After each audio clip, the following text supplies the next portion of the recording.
Good morning. Ngasi yumja numit ki card ki messaging minare se ko yumja numit ahambada number ko number se 104 lere aduga color dana green lere ko aduga chak thombo ko padana machu maha poi do green color ki pot amma maroi ni khangde elaichi ni khangde amani khangde ko aduga amana diwali ritual group ki ming thabira pa ya ni ko ming thabira chahi guding gi dum yaw bangai ju oiro yaw da bangai gi oina ju hangbira pa ya ni ko diwali ritual group ki se aina numit manga tare ni gi group amma se mani ko aduda sum haidi kamai na sum advance oina kai tauba yagadage khotgadage habado adugi kaino aduda sum aina kitang aina share tawjabane ko aina khara khangbado mayamda adumana share tawbako videos puri semakani ko atazo aduzuna katang khara watlingai gumba kai gumba ko adumana arrange tawnabako adu sisina card number 1 leire sisina card number 2 leire aduga sisina card number 3 le card number 1 consider card number 2 consider card number 3 consider ko ama khanbirase ko ahamba khanbanga yengase ko ahamba khanbanga gi silaise ko aingonda mating gumba lakpa harsna ngasi je haidar ko mina health gumba lakpa ni khangdi angang su lai ko haide angang uba se kaino haide angang oiringai da sum tinaba oiro ama oiro ko haidi natraga haidi ai friend circle gumba kai gumba mai thengna be college friends oiro natraga school friends oiro haidi childhood friend gumba kai gumba mai na thengna ba ma natraga ai khangna ba mi gumba harasne ko this all of sudden mai na thengai na ba gumba ko ba mai do lai ko silai se natraga mi ma halakpa ma ai gi life ta muka changa ko ma mai taraga su oi ko aduga number 2 ko number 2 sina silena ko fair oi bodo haidi ai shina kemta lande khote haragadi everything ai gi favor da kai da mai na olai bodo oi na oi ko hai justice lai se justice haragadi fair ni ko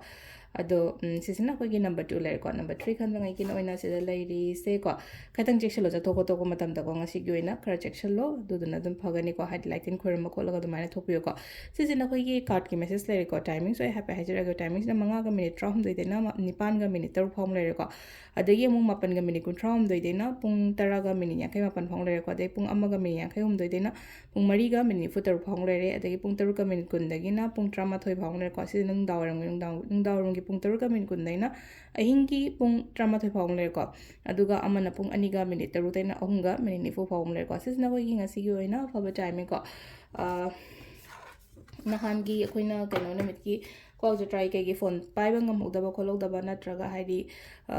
pirate kumba phangogdaba leragadi khitang amasu stock ta leire ko yamnadi leite haidi sum kana tawne stock ta ngasai gi makungumba lokiba khokiba lebda hai stock ta macham ja kharle dum call tawraga hai petang hangbira su yarni ko mamangi na han sunday nimitu chinmana na call attend tawba ngamdabani khangde amani khangde damaina khatang leigre ko aduduna yaragadi visit tawbira su yarni visit han hai petang visit tawraga haidi leiri ban hangaga haidi leinin haraga damaina sutbira khakpira muko nan mai tawraga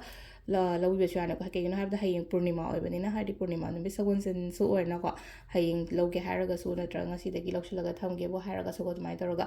aduga amana pirate kai thamdo no na hanga poya ko pirate thambase locker da thamo yaraga de yo na haraga di locker da thamo hoi workplace ta bo thamba yai ko aina sida thammi je aina sida thammi je di locker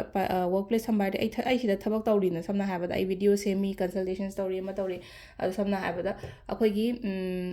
trade tawe natraga hai trading tawe natraga koi gi kenoma dukan phame ko le harga so ko dum aina phammi ba jaga do dai le thamma su ke su kai deba aduga yum da imung da garai tham ga dai kho ka dai kai num hang po ya ko adu nam kamaina no hai ka ja koi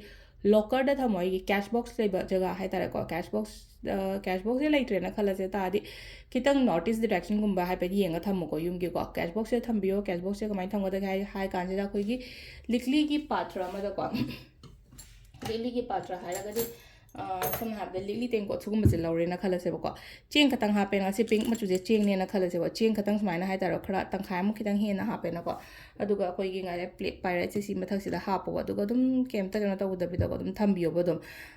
sigi magi khutam je ko nai ta ro thamba ye ko aduga macha